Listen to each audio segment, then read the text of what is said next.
pimpinan dan anggota Dewan yang saya hormati, dengan pengelolaan fiskal yang sehat, disertai dengan efektivitas transformasi ekonomi dan peningkatan kesejahteraan rakyat, maka pertumbuhan ekonomi tahun 2026 ditargetkan mencapai 5,4% atau lebih.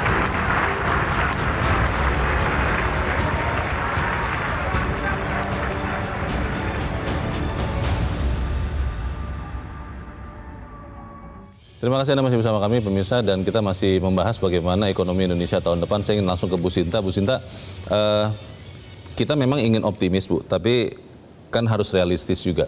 Bagaimana kemudian kondisi ekonomi sekarang itu beberapa orang meyakini tidak baik-baik saja begitu. Nah, bagaimana di suasana yang masih dirasakan seperti itu, APBN 2026 itu akan bisa mendorong ekonomi terutama juga para pengusaha Bu? Ya, jadi mungkin kita lihat satu dari dasar kondisi saat ini.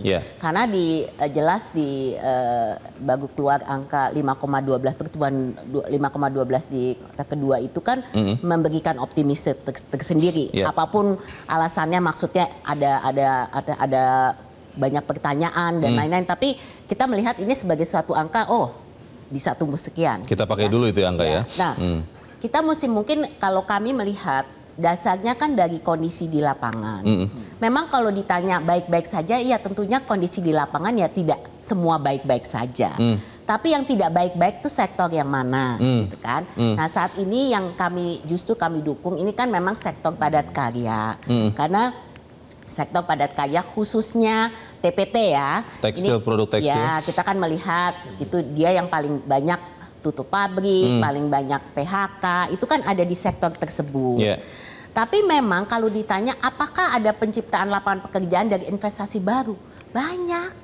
Jadi tahun ini aja udah sampai 1,2 juta, ya kan? Nah, cuman kita lupa bahwa setiap tahun kita harus menyiapkan 2-3 juta lapangan pekerja baru. Karena ada angkatan kerja baru. Jadi tetap ada gapnya. Memang kalau ditanya apakah ada banyak yang baru? Banyak yang baru. Tapi penciptaan lapangan pekerjaan tetap menjadi satu tantangan buat Indonesia pada saat ini, karena gapnya ini gitu loh. Kita belum punya cukup lapangan pekerjaan untuk bisa masuk untuk fill in the gap ini. Betul.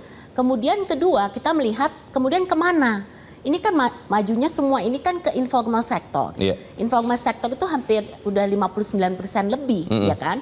Berarti dia itu kemana ini informal sektor? Ini kan bukan pekerja dengan penghasilan tetap dan lain-lain, ya kan? Ini kan informal, gitu. Ini juga beban tersendiri. Jadi ini situasi yang ada pada saat ini seperti itu. Makanya kami mendorong pemerintah, dan kami apresiasi karena pemerintah juga mendengar ya keluhan ini. Padat karya perlu direvitalisasi, perlu diperhatikan. Kalau dilihat peluang, kita bicara soal Amerika, sebenarnya peluang ke Amerika itu besar sekali. Karena ekspor tekstil kita ke Amerika, TPT ya, khususnya knitted itu 61%. Garment segala macam ya. Iya, jadi sebenarnya kalau total ekspor ke Amerika cuma 10, tapi TPT itu sampai 61%. Nah, kalau kita bisa lebih kompetitif daripada negara lain, ya mungkin saja kita bisa punya peluang ekspor yang lebih besar. Itu yang tadi disampaikan, ada peningkatan ekspor karena peluang itu ada. Tinggal sekarang kita mesti membenahi PR kita sendiri, gitu kan? Nah, PR itu tadi saya mau sampaikan karena Bu Mari tadi udah keburu menyampaikan mengenai masalah investasi. Kalau Danantara, I don't think it's an issue. Udah pasti mereka komit, banyak proyek dan mereka siap. Ini saya bicara mengenai swasta.